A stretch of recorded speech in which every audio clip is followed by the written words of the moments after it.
हे learners, आज हम discuss करेंगे एमपीसीजे मेंस 2015 में इंडियन कॉन्ट्रैक्ट एक्ट का जो क्वेश्चन आया हुआ था 8 मार्क्स के लिए उसको। Question was time is the essence of the contract, discuss what would be the effect of breach of covenant as to time. ये हमारा क्वेश्चन है। इसमें पूछा गया है कि time is the essence of contract, ये जो एक टर्म है उसको डिस्कस करना है। साथ ही साथ में बताना है कि इसका क्या इफेक्ट होगा अगर हम ये जो शर्त है अगर हम इसका ब्रीच करते हैं तो इस क्वेश्चन को आंसर करने के लिए सबसे पहले हमको ये जानना ज़रूरी है कि ये जो पर्टिकुलर जो टर्म है या जो पर्टिकुलर फ्रेज है या पर्टिकुलर जो कंडीशन है वो किस सेक्शन के अंदर इंडियन कॉन्ट्रैक्ट एक्ट में डील करती है। तो गाइस ये सेक्शन 55 के अंदर डील करता है ये कॉन्सेप्ट, और उसी को फिर हम डिस्कस करते हुए इस क्वेश्चन का आंसर करेंगे। सबसे पहले हम बताएंगे टाइम इज द एजेंस एक ऐसा टर्म है इंडियन कॉन्ट्रैक्ट लॉ में जो कि ये इंडिकेट करता है कि अगर पार्टीज ये अग्रीमेंट कर लेती हैं कि उनको कोई भी जो प्रॉमिस है या कॉन्ट्रैक्ट है वो एक स्पेसिफाइड टाइम के अंदर परफॉर्म करना है तो उनको उसी के अंदर उसको परफॉर्म करना पड़ेगा। इसके बाद हम बताएंगे कि ये जो कॉन्सेप्ट है वो कहाँ गिवन है इंडियन कॉन्ट्रैक्ट एक्ट में। उसके लिए हम इसको भी स्पेसिफाइड करेंगे आंसर में कि under Indian contract act 1872 this concept is provided under section 55। और जो 55 है क्या वहाँ पर ये ऐसा लिखा हुआ है time is agency of contract, तो वहाँ ऐसा नहीं लिखा हुआ है।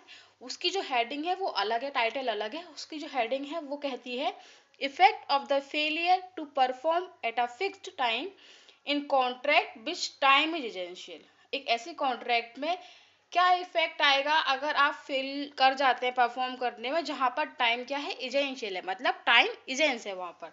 तो इसको अगर हम जब डील करने जाते हैं सेक्शन 55 पे तो सेक्शन 55 में 3 पैराज गिवन है। How much? 3 पैराज। तो ये जो सेक्शन 55 है इसमें 3 पैरा हैं जो कि डील करते हैं डिफरेंट डिफरेंट कंटेंशंस को। पैरा 1 जहाँ पर बताता है कि time is the essence of contract. Para 2 जो बात करता है वो कहता है कि time is not the essence of contract. And para 3 भी पैरा 1 की जो बात है उसी को और क्लेरिफाई करके बताता है कि अगर आप का कॉन्ट्रैक्ट में टाइम एजेंस है और उसके बावजूद भी आप उसकी परफॉर्मेंस ले लेते हैं तो फिर आपको क्या रेमेडी मिलेगी। तो चलो डिस्कस करते हैं पैरा 1 जहाँ पर क्या है कि टाइम एजेंस है कॉन्ट्रैक्ट का, where time is the essence of contract. इस पैरा में बताया गया है कि अगर पार्टीज का इंटेंशन ये था कि time should be the essence of contract और वो एक स्पेसिफाइड टाइम को फिक्स भी करते हैं for the performance of the promise, और अगर इस कॉन्ट्रैक्ट में कोई पार्टी फेल कर जाती है परफॉर्म करने के लिए उस पर्टिकुलर टाइम पीरियड में स्पेसिफाइड टाइम में, तो जो कॉन्ट्रैक्ट होगा वो वॉइडेबल हो जाएगा। किसके ऑप्शन पर? At the option of the promisee, या हम कह सकते हैं जो अग्रीव्ड पार्टी है उसके ऑप्शन पर जो कॉन्ट्रैक्ट है वो वॉइडेबल हो जाएगा। साथ साथ में हम एग्जाम्पल भी साइड करेंगे। तो एग्जाम्पल हमारा है अगर ए कॉन्ट्रैक्ट करता है बी से कि वो 100 टन्स ऑफ राइस को डिलीवर करेगा और उसके लिए वो टाइम भी स्पेसिफाइड कर लेते हैं कि वो दिवाली जो है उससे पहले पहले वो जो 100 टन ऑफ राइस है उसको डिलीवर करेगा।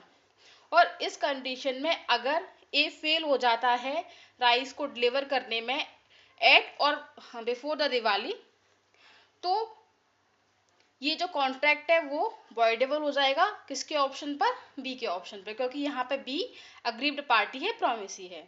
इसके साथ साथ में ही जो पैरा 1 है इससे एक रिलेवेंट केस लॉ भी है, वो भी हम साइड कर सकते हैं।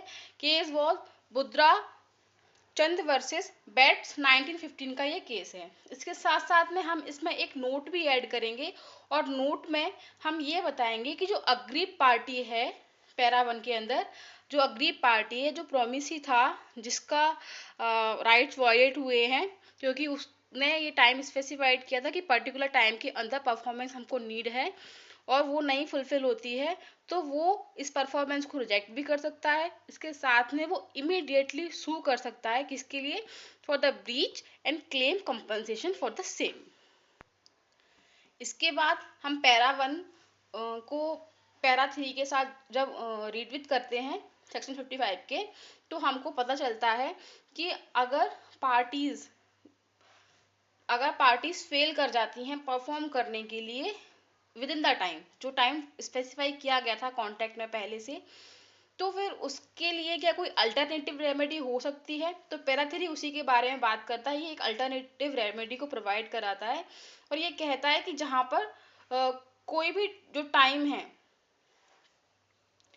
जहाँ पर टाइम इजेंस है कॉन्ट्रैक्ट का और पार्टी फेल कर जाती है परफॉर्म करने के लिए अपना प्रॉमिस, तो वो उसको वॉइडेबल ना कराते हुए वो उसको ये राइट है कि वो उसको कंटिन्यू कर सकता है और एक डिलेड या बिलेटेड परफॉर्मेंस को एक्सेप्ट कर सकता है after the time of performance has passed, है ना।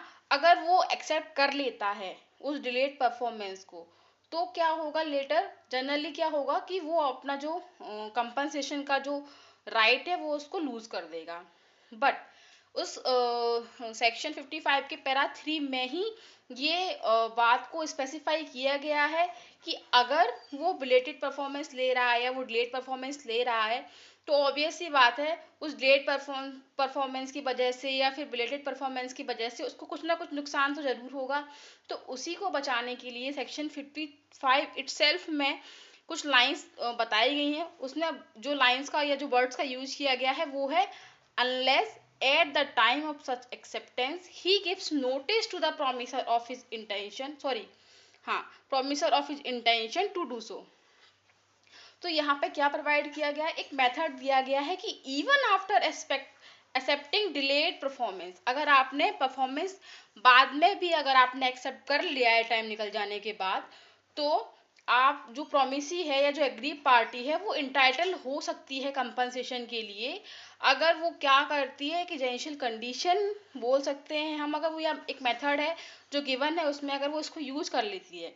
वो मेथड क्या है, नोटिस का। अगर वो नोटिस दे देती है, किसको, वो नोटिस दे देती है प्रॉमिसर को या जिसने टाइम पे परफॉर्मेंस नहीं दिया है उस पर्सन को, उस पार्टी को, इस इंटेंशन के साथ कि अगर मैं आपसे बिलेटेड परफॉर्मेंस ले तो रहा हूँ लेकिन साथ साथ में मैं इसके साथ है ना कंपनसेशन भी मतलब डिमांड करूंगा, तो वो उसका नोटिस उसको दे देगी, तो फिर वो इंटाइटल हो जाएगा कंपनसेशन के लिए। और इस जो पैरा है उससे रिलेवेंट जो केस लॉ है बहुत ही इंपॉर्टेंट है, state of Kerala versus M A Mathai का।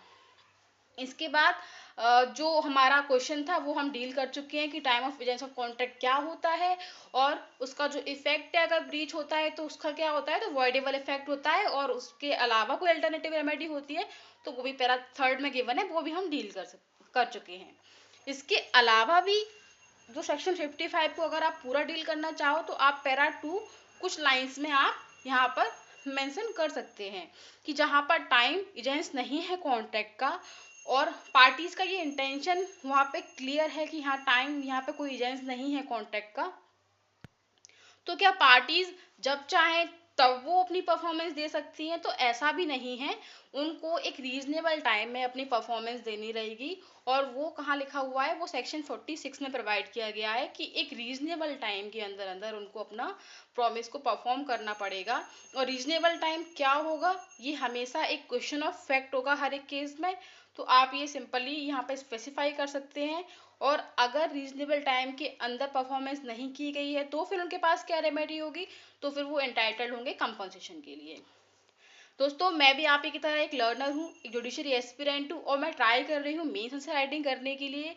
अगर मैं कुछ भी गलत या स्टेट करती हूँ या कुछ मुझसे मिस्टेक हो जाती है तो प्लीज़ आप मुझे इन्फॉर्म करें और मैं इसमें क्या ऐड ऑन कर सकती हूँ या मेरे को इसमें क्या चीज़ है जो हटा देनी चाहिए, जो मेरे को नहीं मेंशन करना चाहिए, आप वो भी मेरे को प्लीज़ सजेस्ट करें और मैं अपने आप को और भी इम्प्रूव करने की कोशिश करूँगी। Thank you.